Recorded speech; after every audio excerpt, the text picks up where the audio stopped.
অনিয়মিত কর্মচারীদের অবিলম্ব রাজ্য সরকারের অনিয়মিত কর্মচারী মানছি না, মানব না।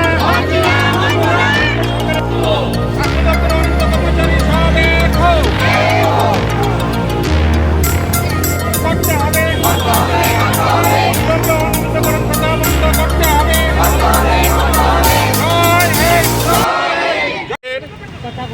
গত 25 তারিখ স্বাস্থ্য দপ্তর থেকে এক অর্ডার বের হয়েছে, অনিয়মিত কর্মচারীদের রেগুলারের কোনো পলিসি নেই। আজকে মূলত এই অর্ডারের বিরুদ্ধে আমরা প্রতিবাদ জানিয়ে আজকে বিক্ষোভ সমাবেশ আমরা করছি। আপনাদের ডিমান্ডটা কি কারণে? ডিমান্ড আমাদের ডিমান্ড বহুদিনেরই। আমরা রাজ্য সরকারের কাছে বহুবার আমরা আবেদন করে আসছিলাম যে আমাদেরকে নিয়মিত করার জন্য। 2018 সনের পূর্বে বর্তমান রাজ্য সরকারের তাদের একটা যে আছে প্রতিশ্রুতি দিয়েছিল আমাদেরকে নিয়মিত করার জন্য।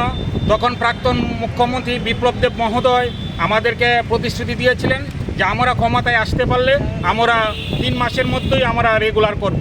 কিন্তু আমরা এরপরে মাননীয় মুখ্যমন্ত্রীর কাছে আমরা গিয়েছি, উনি দেখছি এই বলে আমাদেরকে পরবর্তী সময়ে ওনার সাথে আর আমরা এই বিষয় দেখাই করতে হবে না। পরবর্তী সময়ে বহুবার আমরা অধিকর্তা এবং মন্ত্রী মহোদয়ের নিকট আমরা ডেপুটেশন দিয়েছি, কিন্তু ডেপুটেশন কোনো সুরাহা হয়নি। দিনে দিন আমাদের মধ্যে যারা অনিয়মিত কর্মচারী আছে তারা অবসরে চলে যাচ্ছে, কেউ বা মারা যাচ্ছে, তাদের পরিবারগতভাবে কেউ কোনো সাহায্য পাচ্ছে না। আগামী দিনও আমাদের মধ্যে অনেক কর্মচারী আছে তারা অবসরে চলে যাবে। সুতরাং আমরা চাইছি এর একটা সমাধান করে, এই যে অনিয়মিতকরণ প্রথা যে বন্ধ করে রেখেছে, আমাদেরকে নিয়মিতকরণ বন্ধ করে রেখেছে, এটা যাতে প্রত্যাহার করে এবং অবিলম্বে যাতে আমাদেরকে রেগুলার করে এবং আমরা যাতে অন্যান্য সরকারি কর্মচারীদের মতো আমরা সকল সুযোগ সুবিধা আমরা বুক করতে পারি। দীর্ঘদিন ধরে কত বছর ধরে আপনারা কাজ করতেছেন? আমরা 25 থেকে 30 বছর, বেশিরভাগ কর্মচারীরা 25 থেকে 30 বছর স্বাস্থ্য পরিষেবার সঙ্গে যুক্ত। কেউ ক্যাজুয়াল, কেউ ডিআরবি, কেউ ডিআরডব্লিউ হিসাবে এখানে কর্মরত রয়েছে। প্রথম যখন আপনারা নিয়োগ হয়েছেন তখন কি কোয়া আসলো যে আপনারা নিয়মিতকরণ করা হবে?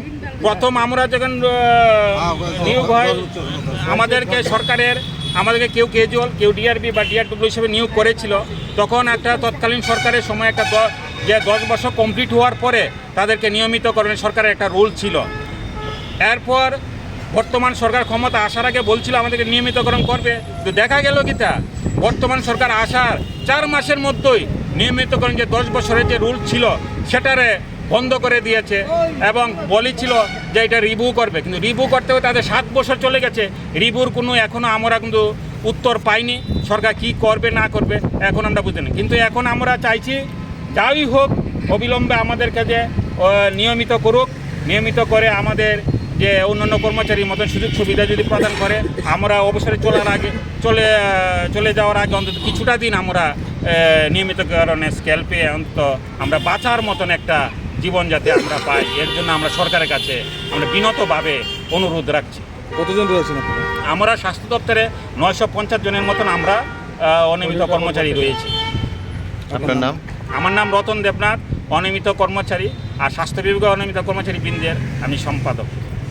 বিক্ষোভ হইতেছে, আগামী যে আন্দোলন যাবে সেই আন্দোলন যায় হয়তো আমরা আমরণ অনুষ্ঠানও দিতে পারি, আমরা মৃত্যুবরণ করতে পারি। উত্তর রাজ্য একটা ত্রিপুরাতে 2টা ভাগ আছে, একটা হলো এডিসি, একটা হলো জেনারেল।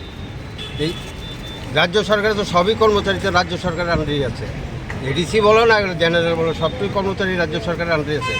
কিছুদিন আগে এডিসি যত অনিয়মিত কর্মচারী আছে সব নিয়মিত করা হয়েছে। তাইলে এখন জেনারেল যেটা আমাদের যে রাজ্য সরকারের যে জেনারেল যে কোটা ধরে আছে এটার করে এটাতে রেগুলার করা তো দূরের কথা, এটার আরও বদ্ধ করে দেওয়া হয়েছে। এটা তো বোঝা বড় মুশকিল। রাজ্য সরকারটা এটা কি পাহাড়ি বাঙালির মতন জানি উনি একটা সিস্টেম করে দিল সরকারে, যে 80 জনে দেখছি পাহাড়ি বাঙালি একটা দাঙ্গা সৃষ্টি হয়েছে। তাহলে এখন কি ত্রিপুরা যে সরকারের কি এটাই কি পুনরায় ফিরত আনতেছে পাহাড়ি বাঙালির মতন? একটা এডিসির লোককে দেওয়া দিল সুযোগ সুবিধা, জেনারেল লোককে কোনো সুযোগ সুবিধা না। সরকারের কাছে অনুরোধ যে আমাদের কাছে অবিলম্বে অতি সত্ত্বে যাতে ওই তারা যে একটা অর্ডার বাই করছে যে অনিয়মিত কর্মচারীকে নিয়মিত করা হতো না, ওইটাকে ক্যান্সেল করে আমাদের যাতে নিয়মিত করা হোক রাজ্য সরকার কাছে আমরা